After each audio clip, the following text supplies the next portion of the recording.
एक बार एक बौद्ध भिक्षु भिक्षा लेने एक नगर में गया हुआ था और सारे नगर के लोग उसकी सेवा करना चाहते थे क्योंकि उस समय बौद्ध भिक्षुओं का बहुत सम्मान था।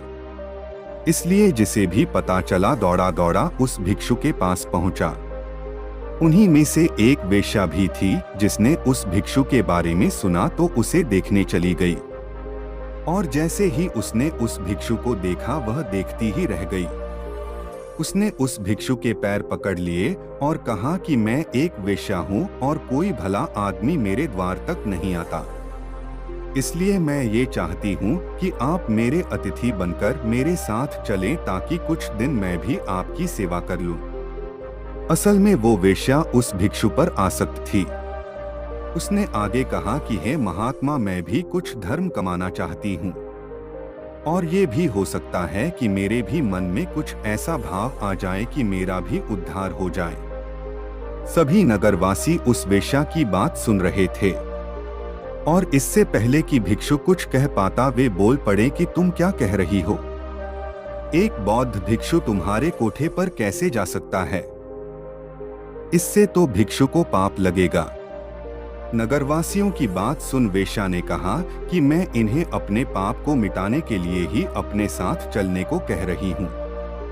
उनकी बातें सुनकर भिक्षु ने कहा कि मैं अपने गुरु बुद्ध से इसकी अनुमति लूंगा। यदि वे कहेंगे तो मैं आपके साथ चलूंगा। ये सुन वेश्या ने कहा कि मैं इंतजार करूंगी। इतना सुनकर नगर के सेठ ने कहा कि हे महात्मा, ये पापी है, आप मेरे साथ चलिए, इसका कोठा आपके जाने लायक नहीं है। इतना सुनते ही वो वेश्या बोल पड़ी कि तब तो इस नगर वाले सारे अमीर पापी हैं, वे सभी मेरे पास आ चुके हैं और सेठ जी आप भी तो मेरे पास आते हैं, तो तुम पाप से कैसे मुक्त हो? तुम भी पापी हो। यदि ये महात्मा मेरा उद्धार करना चाहते हैं तो तुम्हें कोई आपत्ति नहीं होनी चाहिए।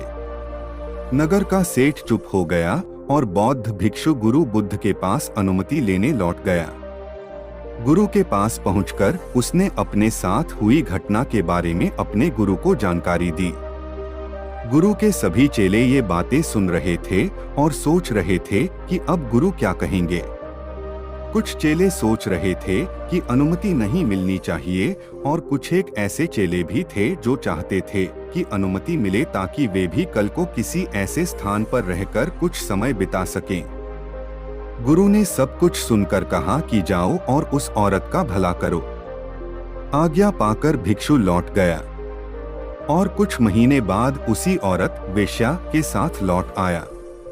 उसे औरत के साथ आया देख सभी चेले आपस में कहने लगे कि देखा संगत का असर, आखिरकार इस औरत ने अपना जादू चला ही डाला और अच्छे भले भिक्षु को सांसारिक जीवन जीने वाला बनाकर अब शायद विवाह की अनुमति लेने आई है। लेकिन गुरु को पता था अपने चेले का, इसलिए गुरु उन्हें आता देख मुस्कुरा रहे थे। भिक्षु ने अपने गुरु के पैर पकड़े और कहा कि हे गुरुजी, मैंने इस औरत का उद्धार कर दिया है, अब ये एकदम शुद्ध आत्मा बन चुकी है, अत इसे भी अपना शिष्य स्वीकार करें। ये सब सुनकर सभी भिक्षु आश्चर्य में पड़ गए कि ये कैसे हुआ। चरित्र तो हमेशा बुरे के साथ रहकर अच्छे का खराब होता है। हमें बचपन में यही सिखाया जाता है कि बुरे के साथ रहकर तुम भी बुरे बन जाओगे।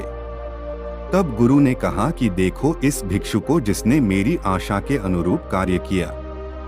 इस औरत के चरित्र को अपने चरित्र जैसा बना दिया, न कि खुद को बदलने दिया। ये ठीक उसी प्रकार है जैसे कमल कीचड़ में रहकर भी कीचड़ जैसा नहीं होता। इसलिए मैं इस कहानी के माध्यम से ये कहना चाहूँगा कि आपके अंदर यदि बुरे विचार आते हैं तो अपनी संगत बदल डालिए। अच्छे लोगों के साथ ही आप अपने आप को ढालने की कोशिश करें। जैसे आप बुरे विचारों का स्वागत करते हैं, वैसे ही अच्छे विचारों को भी अंदर आने दें, उनका विरोध न करें। जैसे ही आप अच्छे विचारों के लिए अपने मन के द्वार खोल देंगे, आप पाएंगे कि आप एक अच्छे इंसान बन चुके हैं।